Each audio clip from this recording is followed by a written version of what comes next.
Marcos, nagaya ng suntukan, nagaya ng boxing match. Mga kasama, andyan si Sara Duterte, na sa ngayon hindi pa napapanagot, mismong Supreme Court ang nagpasura sa hinaing ng taong bayan, sa reklamo ng taong bayan, na siyang sapat na rason para sa ano mapatalsik siya sa kanyang pwesto. Mga kasama, kung nakikita natin dito, itabi ang effigy na ito ay nagre-representa ng disunity. Oo, disunity. Dahil ang unity ni Marcos, ngayon ang isang malaking kalagawan na lamang. Mga kasama, sinusulog natin na ngayon upang ipakita ang galit ng taong bayan kay Marcos at lalong-lalo na kay Duterte. Mga kasama, ang tao, ang bayan! Kaya paglubalakban! Marcos, Sigrid! Duterte, Paragutin! Marcos, Sigrid!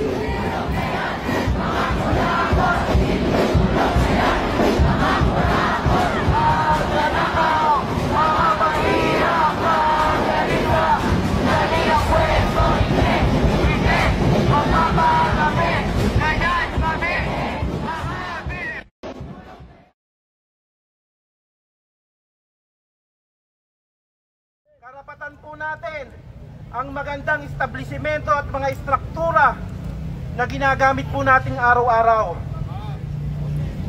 Pero wala po sa kalidad dahil sa luho at pagnanakaw na ginagawa ng mga nanunungkulan.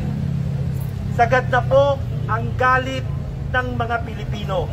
Huwag nyo na pong kimkimin yan. Kami po ay nakikiusap.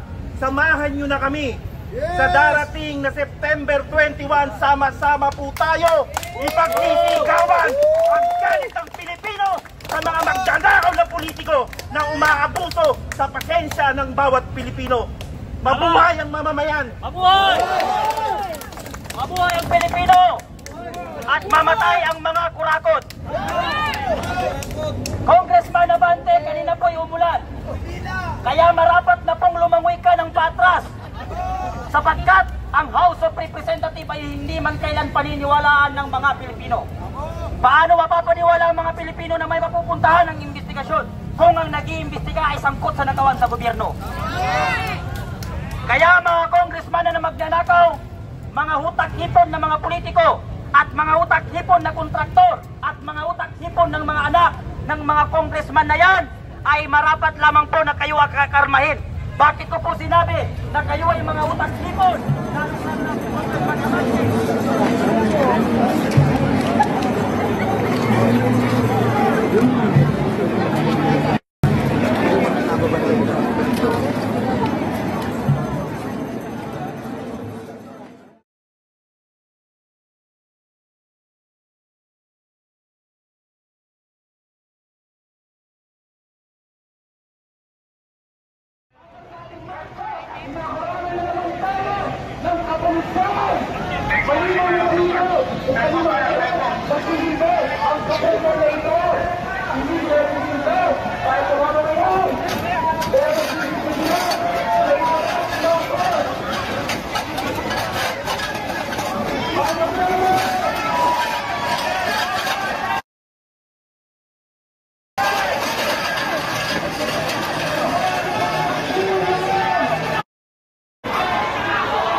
hindi sila safe.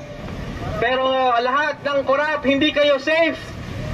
Ang mga korap, hindi kayo safe sa galit ng taong bayan. Hindi kayo safe sa pagkilos ng mamayan dahil tuloy-tuloy ang pagkilos. Papanagutin sila sa malawakang korupsyon sa ating bayan. Abolish pork barrel now! Abolish pork barrel now! Ikulong ang mga korap! Ikulong ang mga kurakot! Marcos singilin! Ito po ay ilalagay natin sa gate ng Senado para ipakita simbolikong paglaban ng mamayan. Yan, punta po tayo ngayon sa harap ng Senate para ilagay. Na si Marcos ang numero 1 kurap sa bilang ng 3, 2, 1.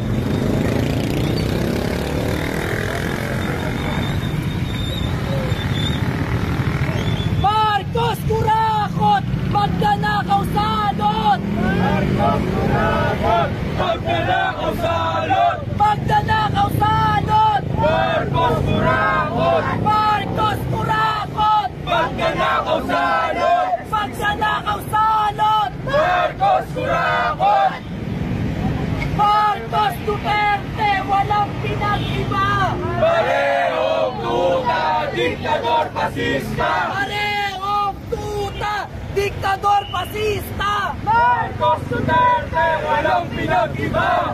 Inutang na dugo ng pasistang rehimen! Singilin! Singilin! Babayarin! Singilin! Singilin! Babayarin! Inutang na dugo ng pasistang rehimen!